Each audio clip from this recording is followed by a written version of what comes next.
You're watching the Battered Fans Network. Since 96, MLS has been the youngest soccer league. From 10 teams to 30, playoffs and parity. Battered MLS bring local guests to cover games. Analysis firsthand, not Google like other lanes. Stats and recaps cover the West and East. Can't forget, we're on Sean Johnson, watch every week. DPs for the elite, 10 Gam get you the vets. Playoff trees as American as it gets. It's time to turn off the world, grab a drink and let's go. We're Battered MLS fans, so lock in on the show. Battered MLS fans, so lock in on No question about it. I am ready to get hurt again. Chris, the Battered fans are back. Welcome everybody to episode number 87 of the Battered MLS Fans Podcast. I am your host, Dave Garan, alongside me, as always, the KBD. How are you doing, sir? And you are on mute, sir. So we are off to a hot start. Go ahead. I am 100% ecstatic for what's going on in the playoffs.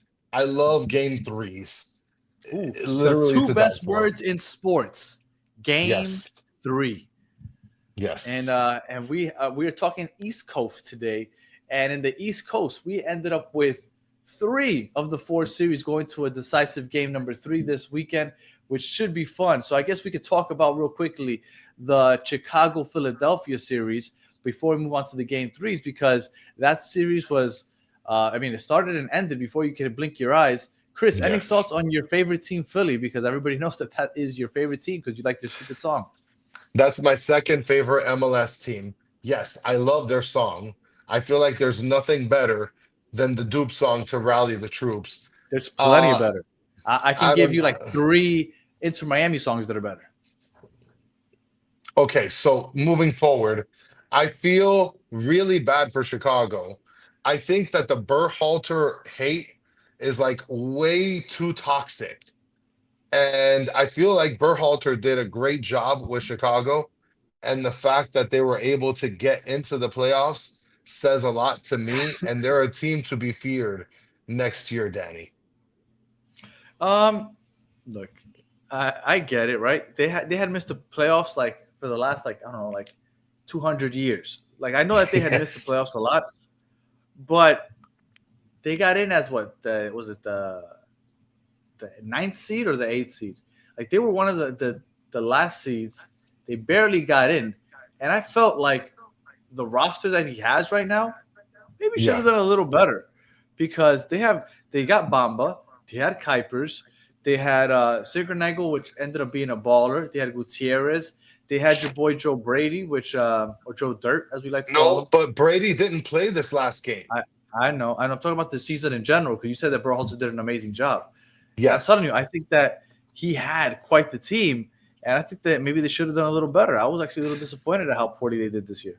Danny, I watched that game, and I'm going to tell you right now, the backup goalkeeper, this guy Gall, this guy was the worst goalkeeper I've ever seen in my entire life. Like, when I tell you this, my entire life. This guy was literally getting booed by the entire fan base when they would rotate the ball and it would get to him. The whole stadium was booing him. Allowed a goal in the 8th minute and the 16th minute, both by Ty Baribo. After the first game, where they drew 2-2 and they won in penalties, I think a lot of people thought that Chicago had a chance. So to kind of have that feeling, I got a little bit of a chance, even though they tied it right at the death. Was it Jack Elliott with that late game tie? Yes. Game 1. But I think that they felt good going back to Chicago. Then to go home to Chicago and get your ass kicked, I don't know, man.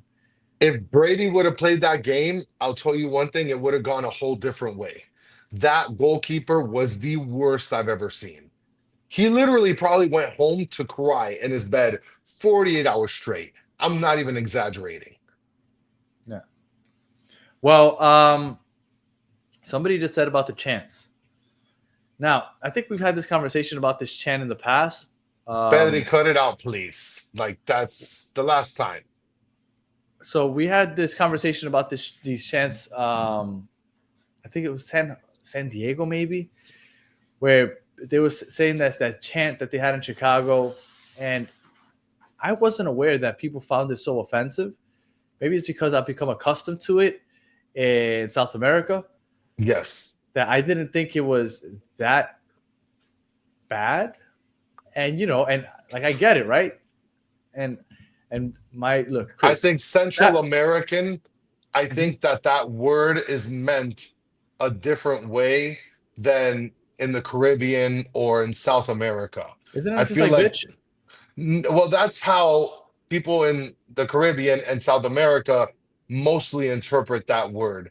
But I feel like in Central America, that word is also related to bitch, but also can have other connotations. And I feel like Well, everybody is just sensitive as hell anyway, too. So, like, well, I don't know. again, I don't know what the meaning is because Chris and I have gotten to know that in different Latin American countries, the meanings of words can be changed drastically from one to another. My wife is Cuban, and me and her mom and me and her family have had some weird interactions about certain words that we thought mean one thing and the other. So I don't want to get too deep into that, but I was very surprised at how offended people get about that word. But then again, like you said, maybe it means something else in other places. So I really can't Can speak too much to it.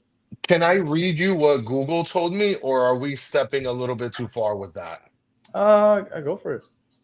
So it says here in Spanish-speaking countries, puto is widely considered a vulgar, highly offensive and derogatory term. It's generally used to insult men, and its connotations vary by region. So derogatory is English insult like fucker or jerk. And then they have the homophobic slur, which means like a gay man. And then an intensifier is used as like a bloody something or a freaking something. So like they actually give me I mean that's a terrible example that Google gives me, but I'm not even gonna use it. But Yeah, yes, well, we're those are the getting deep ways. into the weeds. Uh, Yes. I just like I said when I saw so many people get so up in arms about it. Like I said, I've heard it so much that it doesn't phase me. I don't think twice about it. I thought that I mean, obviously, if the whole fan base is chanting "bitch" at a player, I could see why that is not good. But I didn't think that everybody would get up in arms about it either. But I get it. I guess. One thing I did want to mention about the Philly game is that towards the end of the game, really low ball stuff by Philadelphia. I mean, the players were literally like getting the crowd excited after they're destroying their team. And at some point it's like, dude, you're doing all that and you're like they're basically wanting the crowd to just boo them and tell them, it's the last game for Chicago. They finally made the playoffs. Like that's super lowball stuff by Philadelphia. The players were like laughing and all kinds of stuff. It was sad as hell. Well, so Philadelphia moves on, and they will play against whoever wins between NYCFC and Charlotte. So I guess we can move on to NYCFC and Charlotte. Uh, I thought that if NYCFC was going to move on, they had to win at home. NYCFC had the chance to close it out at home, and they were incapable of doing it. They Nope. ended up they won 1-0 in Charlotte, and they ended up drawing 0-0 in in New York. Yes. Now, outside of the result, you know what's one thing that stands out to me about this series? What? It was the last game played in the group of game ones, and it was the first game played in the group of game twos. Yeah, they played on Tuesday and then on Saturday. Who is making these schedules? Like that makes absolutely no sense. Why Some would you make cracked. that team wait all the way until the end of the first round of games in the game ones and then make them play the very like there's other teams that haven't played in a few days. Yeah. Let this team play last again. Why would you do it? It makes absolutely no sense. The MLS scheduling committee or whoever they are is doing a horrible job. It's really, really sad. So It is really stupid scheduling, and the yeah, fact that you put that game next out of all the Saturday lineups, it's kind of brutal. yeah. So your thoughts, Chris, on Charlotte NYCFC? Well, it was a better game played by Charlotte. Wilfred Zaha made a little bit of a difference, but not enough to score a goal. So it was just a stalemate throughout the entire game. And Kalina made some, I guess, decent blocks. I did see the penalties at the end, and I think one of the NYC players blew a kick towards the end. So I mean, they just ended up coming back and winning it. NYCFC has 16 shots to Charlotte's 8 shots. Yeah, Their XG, which is the number of goals expected, was 1.07. Charlotte was 0.68, yeah. aka NYCFC played a better game. I think that Charlotte ends up taking it. I think Charlotte's a good home team. I think NYCFC got lucky that first game with that 1-0 win, and the fact that Zaha wasn't playing that game. I think if they were going to take it, this was their chance, and I think they blew their chance. I think Charlotte takes it at home this weekend, game 3. Yeah, they totally had the chance to take it, and now they're gonna have to struggle on the road. And then we get over to Hell is Real, my friend. This we knew was gonna be 3 games, and We knew that, right? Columbus, Everybody knew yeah, that going into this. everybody called it. I still made the bet for Cincy to close, and I lost my bet. They messed up my parlay. I'm sorry, but I did it. And so Cincinnati gets blown out by Columbus. Great. First of all, Danny, watching the Columbus game made me even more upset about lack of chance. So they did a fantastic job. Those of you in Columbus, you guys did a fantastic job, you guys in the fan base, with great chance. And I actually recorded it. So I'm going to put it later on Twitter. 4 goals to 0 by Cincinnati. Columbus were pressing so aggressively and so high that Cincinnati had an impossible time getting to their final third. Columbus came out and basically dominated that game. And not only were they up 1-0, that red card by Kubo ended up basically putting the nail in the coffin because they were already having a hard time getting to their final third. Now down a man, Columbus was just on them, and Columbus just dominated them. Going into half 2-0, ended up 4-0. They had 20 shots. 20 shots for Columbus to Cincinnati's 1 shot. It was just utter domination. Now, this is an interesting game 3, though, because I thought that would go to game 3, but I thought that I would feel more confident in Cincinnati. About Cincinnati, taking it at home. But seeing the way Columbus put the pressure on them and how Cincinnati has such a hard time. Now, you can say that 3 of those goals came when they were down a man, but I felt like even before that, Columbus looked like the better squad. Yeah. I don't know. I'm having a hard time picking a team here, man, because they looked really good. Cincinnati won 1-0 game 1. Columbus dominated game 2. How are you feeling? And Columbus generally, I mean, they just, I don't want to say they own Cincinnati, but Columbus comes out bigger in these big games. Look at the Eastern Conference Finals from a couple of years ago. Cincinnati goes into half, I believe, with the lead, and Columbus ends up coming back and making it to the MLS Cup final. But losing Yuya Kubo, which is essentially the Swiss Army knife Because he's out for this game coming up also, yeah. Yes, that's huge. Now, not only was it huge to lose him early in the game, because he literally did a Mortal Kombat leg sweep, which looked like he contacted the ball, but he literally almost fatality'd this guy. But then you lose him in the next game, which again is a critical player in Cincinnati's sort of format. This might be a game where you have Columbus walking away with the series away playing against Cincinnati. Well, it's going to be interesting because this is a real rivalry, right? It's not one of those, and I understand that they're both in Ohio, so it's proximity, but it's a legit rivalry. It's grown into that. Like the hate is there, the fan base there, the name is there. So it's fun because you love to see those rivalry games, especially when they have some stakes on them. So it's going to be really exciting to see, and I'm looking forward to it. What time is that game? That game this week is going to be supposedly at 6 p.m. Oh, okay, 6 p.m. It is November 8th at 6 p.m. All right, so November 8th, 6 p.m. And then the winner of that game will play against the winner of Inter Miami Nashville on November 22nd at 4 p.m. Apparently, is Yes. the time that I have here for November 22nd. So 2 weeks later, so we get into the Inter Miami Nashville game. Now, Inter Miami, the previous 9 games before this game, had won 6 games, drawn 3. So Nashville had been unable to defeat Miami since Messi arrived. They had played 9 times. They hadn't beat him any time. So they came into this game at home. Nashville is a great home team, especially defensively. In 17, well, let me bring up before the last game of the season, Nashville in 16 home games, they had only given up 12 goals.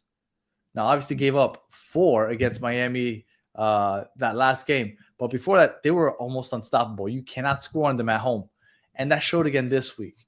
They're very stubborn to break down, and Miami had a really hard time scoring.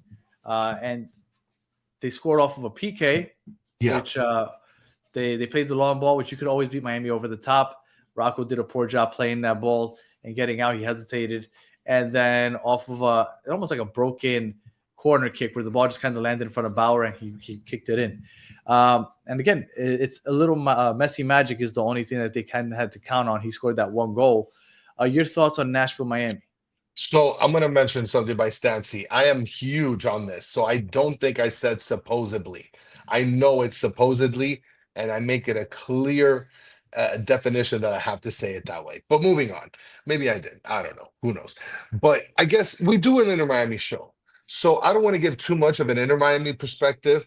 I think if I was a Nashville fan, right, just looking at it without any sort of bias, looking at it from an outsider's perspective or from a Nashville fan's perspective, I honestly think that sitting where you are at as a Nashville fan or seeing what's happening with the series, I would look at this and say there's some danger lurking in the shadows against Inter Miami. To give an opportunity to Nashville like this to close out the series, even House though it's money. away, it is house money. They have nothing that they're playing for, really. I mean, they're okay with walking away with the Open Cup with 100+ years of history. And oh my God, you play against the Brooklyn Cyclones, right? Like, whatever. Brooklyn FC. Whatever. It's interesting because BJ Callahan has a decision, right? He can go into this game with the house money and he can say, you know what? We could not play this game because every time we play in Miami, Miami seems to just score, right? I don't know what it is. Again, playing in Geodis Park and then playing outside of Geodis Park, but they can score. Yeah. So do we just play for the PKs and just defend and just hope that we can catch them in the counter and win that way? It didn't work game 1 when they tried that. Does he go back to that? Or does he go back to his aggressive way of playing?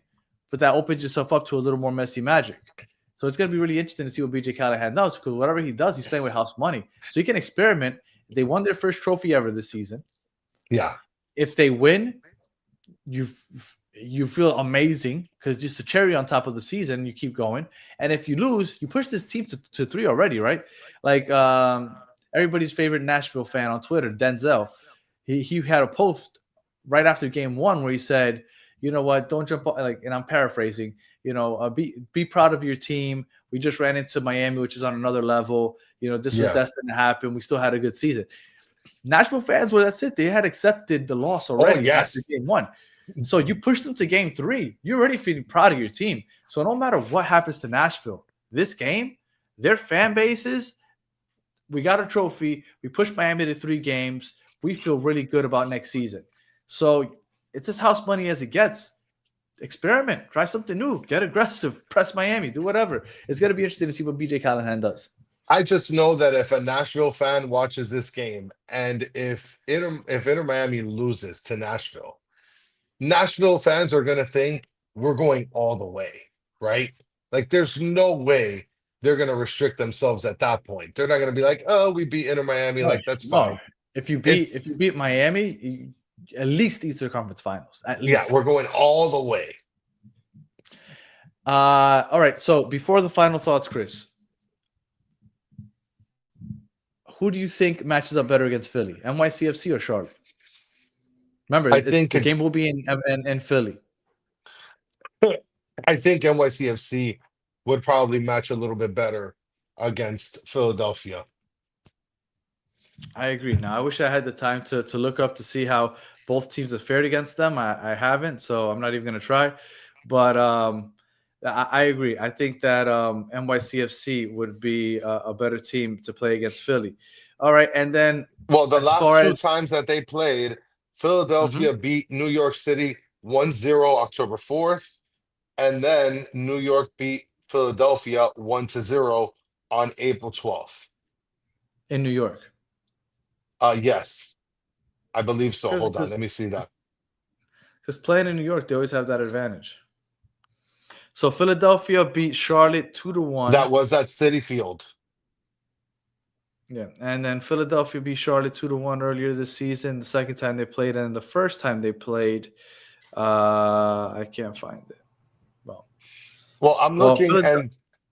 and for as far as the Charlotte head-to-head matchups are concerned, Yeah. so uh I'm sorry, you said Charlotte versus Oh, Philadelphia, right? no, no, yeah, that's right. I forgot. Charlotte beat Philadelphia on decision day 2-0. That's because Philly had already qualified, and I don't think they played their best 11 because they already had the supporter shield. Yeah, they did. Yeah. So Now, yeah. as far as that matchup head to head, the history of those two teams, I'm looking here. June of 2025, Philadelphia beat Charlotte 2-1. Well, I think for NYCFC Philly, there's a rivalry there already. That Eastern Conference from 2021 is something that comes to mind when Philadelphia had half their team. I think the whole team actually Yeah, caught had that COVID where they couldn't play the game. So NYCFC basically played against the Philadelphia Union backups that game, yeah. and Philadelphia almost ended up pulling out an upset anyway. So there's history there. So that should be an interesting matchup if they were to meet up. But I still think Charlotte takes it. Columbus Cincy. I think since you'll find a way, even though I Columbus, I just can't sleep on Columbus, especially the way they looked last game. But with Evander and Denke and everybody, I don't know. Who do you have coming out of there, Cincy or Columbus? No, I think with the way that Columbus finished this last game and with Yaya Kubo being out, I really feel like Columbus is going to take this and they're going to run with it. I, That'll be and I, crazy. and it would be crazy because a lot of people were favoring Cincinnati beforehand. So Yeah, yeah. And then Miami, Nashville. I think Miami takes it. I think not Columbus, Nashville. Like we were just saying, I think the fan base and even maybe the players kind of feel, and they'll never come on and say it, but feel like it was a successful season already. I think Miami, with the deja vu from last season getting eliminated in the first round with Atlanta, they know yeah, that they can't let that happen again. And I think they're going to come out guns blazing at home with a rowdy stadium. I think that Miami takes it, and it'll be Miami against either Columbus or Cincy. Now, if Miami plays against Columbus, it would be in Miami. If they play against Cincy, they'll have to go to Cincy. and selfishly, I want Columbus to win because we can be able to see that game. Yes. So and Miami, I feel like are going to win against Nashville. Uh, they won last game, but at the end of the day, you're not going to beat Messi twice in a row like this. There's no way. You could, but like Vancouver did this year. Yeah, you can, but Nashville's not going to do it. Atlanta did it last year. They beat. You know who they beat? Messi. Guzan didn't beat Messi. Okay. Guzan, okay, yes, he beat Messi, but at the same time, they beat Tata because they plotted and two-time wanted Tata to go back to Atlanta. Okay. Okay. I said it. All right. All right. If you are listening on audio, appreciate you listening to the end. Please leave us 5 stars and a comment. If you're watching on YouTube, like and subscribe. And for those of you in the chat, as always, we appreciate you hanging out with us. And we'll be back on Wednesday talking about the Western Conference playoffs, which have been interesting, but not as Supposedly entertaining. interesting. Not as entertaining as the East Coast, because how many of those? Most of those series are already over, right? You're talking about the West? Yeah, because LAFC finished the job. So Oh, LAFC and Vancouver have already moved on. yeah. So You it's have only Seattle, Minnesota, and Portland, San Diego.